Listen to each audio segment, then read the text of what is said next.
মানুষ, আমরা শান্তিপ্রিয়, আমরা মারামারি করতে আসিনি। আমাদের অডিটর পদে একই পদে 2 গ্রেড বিদ্যমান। 2015-তে আমরা আদালতে রিট করেছিলাম, সেটার রায় পেয়েছি আমরা 18-তে।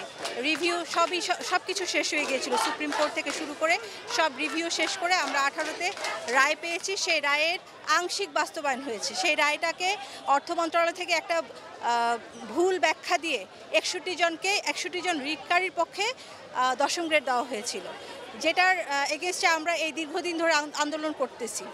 কিন্তু বর্তমানে বৈষম্য বিরোধী আন্দোলনের প্রেক্ষাপটে আমাদের আন্দোলনটা আরেকটু বেগবান হয়েছে এবং গত 45 দিন ধরে আমাদের এই অডিটর ভাই এবং বোনেরা, ওরা আমাদের জুনিয়র, ওরা গত 45 দিন ধরে খেয়ে না খেয়ে রোদে বৃষ্টিতে ভিজে পুড়ে এই আন্দোলন করে যাচ্ছে। আমাদের অর্থ মন্ত্রণালয় 2013 সালের অর্ডার রয়েছে, তারপরে বিভিন্নভাবে আদালতে 3বার মামলা করা হয়েছে এবং 3বার কন্টেম্পটেশন রায়ে আমাদের পক্ষে রায় এসেছে যে অডিটর পদটাকে 10ম গ্রেড করতে হবে।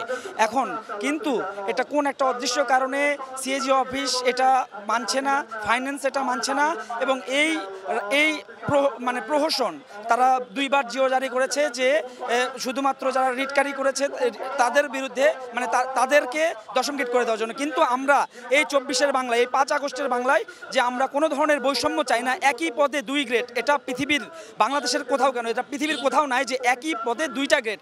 আমরা কেউ 11 গ্রেডের বেতন পাচ্ছি, আবার কেউ 10ম গ্রেডের বেতন পাচ্ছি। একই পদে 2 গ্রেড বিদ্যমান, যেটা সংবিধানের 29 অনুচ্ছেদকে লঙ্ঘন করা হচ্ছে। 29 অনুচ্ছেদে স্পষ্ট আছে প্রজাতন্ত্রের সকল কর্মচারী সমান অধিকার পাবে, কিন্তু এইটা একটা সাংবিধানিক প্রতিষ্ঠান।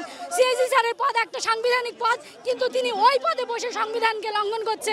আমাদের মহামান্য আদালতের রায় আছে অডিটর পদকে 10ম গ্রেডে উন্নতি করতে হবে। আমাদের আইন উপদেষ্টা আসিফ নজরুল স্যারের আমাদের পক্ষে ভেটিং আছে, আমাদের পক্ষে মন্তব্য আছে যে অডিটর পদটাকে 11তম গ্রেড হতে পূর্ণাঙ্গভাবে 10ম গ্রেডে রূপান্তরিত করতে হবে। কিন্তু তারপরেও তারা সব কিছু উপেক্ষা করছে। তারা কোন শক্তি বলে উপেক্ষা করছে?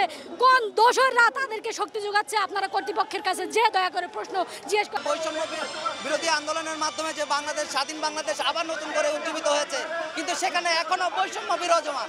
এখনো দেখা যাচ্ছে আমরা যারা এই নিচের পদে চাকরি করি তাদেরকে দুর্বল ভেবে এই পুলিশ বাহিনী দিয়ে আমাদেরকে এখানে ঠেকিয়ে রাখা হচ্ছে। অথচ আমাদের যে অডিট ভবন, সেখানে আমাদেরকে ঢুকতে দেওয়া হচ্ছে না। অথচ আমরা অডিট ভবনে প্রবেশ করতে পারলে সেখানে শান্তিপূর্ণ এবং সুশৃঙ্খলভাবে আমরা অবস্থান করতে পারতাম, কিন্তু ওনারা আমাদেরকে বাধ্য করেছে রাস্তায় অবস্থান করার জন্য।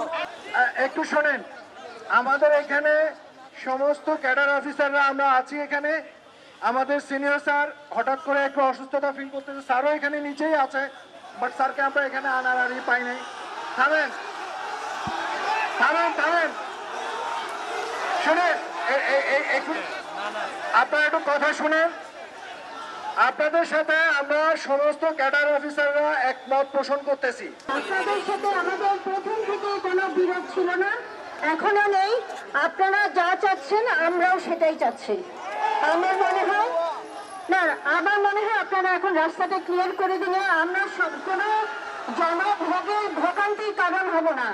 আমাদের দাবি একটাই, কোনো বক্তব্য নাই, আমরা আজকের মতন এখান থেকে চলে যাবো, কিন্তু সত্য একটাই জিরো খেতে হবে, না হলে কি আমরা সিএজি পদত্যাগ চাই। যদি সিএজি পদত্যাগ না করে কালকে আমরা এই অডিট ভবন দখল করবো ইনশাল্লাহ।